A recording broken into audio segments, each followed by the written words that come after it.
I was homeless for 3 years and no one at work ever knew. But I wasn't just showing up. I was a CPI instructor, so I was leading. I was teaching mental health staff, nurses, and therapists how to deal with crisis situations when they arise at work. I stood in front of professionals while secretly sleeping in my car every night after work. Yeah, I know that sounds crazy, right? In this video, I'm breaking down how I managed full work-life separation while living out of my truck.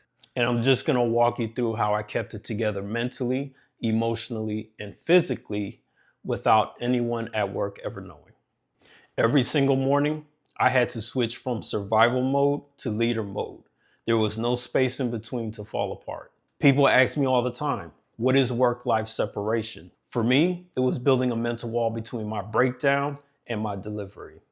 It wasn't just about work-life balance. It was about survival, a full-blown mental, emotional, and spiritual survival. So that brings me to tip number 1. Mental boundaries are everything. People ask me, how do you separate your work from your life? And how do you do it mentally? My answer, it starts in your mind. You've got to create a switch, something that tells your nervous system that this is who I need to be right now. Even if I hadn't slept, even if I was mentally exhausted, I'd walk in, clipboard in hand, ready to teach a room full of nurses and therapists as if my life was just normal. That version of me became my armor. And look, some days that armor felt like a costume, but it kept me standing instead of crumbling under my circumstances. This wasn't some motivational quote. It was a practice. And if you're going through something heavy right now, go ahead and try this action step. Before you clock in tomorrow, stand still, close your eyes, and say this: my personal life will not shake my professional presence today. Then breathe and step into that identity, even if you're tired, especially if you're tired. So that brings me to tip number 2. Hygiene is power. Most people think hygiene is just about being clean, and it is. But when you're homeless, it's more than that. Good hygiene becomes your armor. It's how you show up with dignity when your life is anything but. I made sure my clothes were clean, wrinkle-free, and ready. Sometimes in the morning, I would stop by the laundromat and throw my clothes in the dryer just to knock some of the wrinkles out. And then I would park at work early, go into the bathroom, and then change into my work clothes. I kept wipes in my car, Visine for when my eyes were red, mouthwash, deodorant, whatever I needed to feel fresh. Because I wasn't just clocking in, I was also leading. People ask, why should you keep your personal life private at work? For me, privacy was the only thing that I could control. If I looked like I was holding it together, then I could stay invisible. And that was the goal. It sounds small, but that routine saved me. And here's a simple action step that you can do starting tomorrow. Pack a small hygiene kit. Gum, wipes, mouthwash, deodorant, whatever makes you feel fresh. It's not about being perfect. It's about having one part of your life you can still control. If any of this is hitting home so far, do me a favor. Hit that like button, drop a comment, and subscribe if you haven't already. It helps more people who are going through their own tough circumstances actually find this video. All right, let's get back into it. So tip number 3, privacy is protection.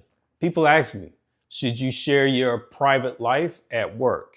And the truth is, sometimes the answer is no. And that's not weakness, it's strategy. I worked in a mental hospital around professionals trained to read behavior. If anyone saw too much emotion in me, even if it was just a little, someone would have asked questions that I wasn't ready to answer. I didn't stay private just because I was ashamed of my situation. Mainly, I stayed private because I wanted peace. Talking about my situation may have brought sympathy, but it also would have brought attention. And the wrong type of attention when you're just trying to survive is dangerous. Privacy isn't hiding. It's about protecting your energy. It's about choosing what to share, when to share, and who actually earns the right to know about your story. Protecting your energy starts with choosing what stays yours. So here's an action step that you can try right now. Write down 3 things that you're going to keep for yourself at work, emotions, topics, parts of your life that are sacred. You don't owe access to everyone. Protect those lines without guilt. I trained licensed professionals by day and slept in random parking lots at night. I had to wash up in gas station bathrooms and memorize crisis intervention manuals by flashlights at night. There were times I didn't want to show up. I had a rough day or a rough night, but I was the only CPI instructor at that hospital, so I had to go in and certify the staff so that they can move on to the next step of their trainings. I showed up broken, but I still showed up. If you're watching this right now while trying to hold yourself together, I want you to know you're not weak. You're just tired, and you're stronger than you think. If this story resonates with you, drop a comment and let me know what you're holding together right now.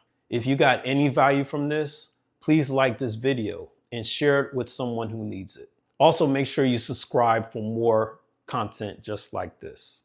This channel is for people who keep showing up even when no one sees what they're going through. I see you. You're not alone.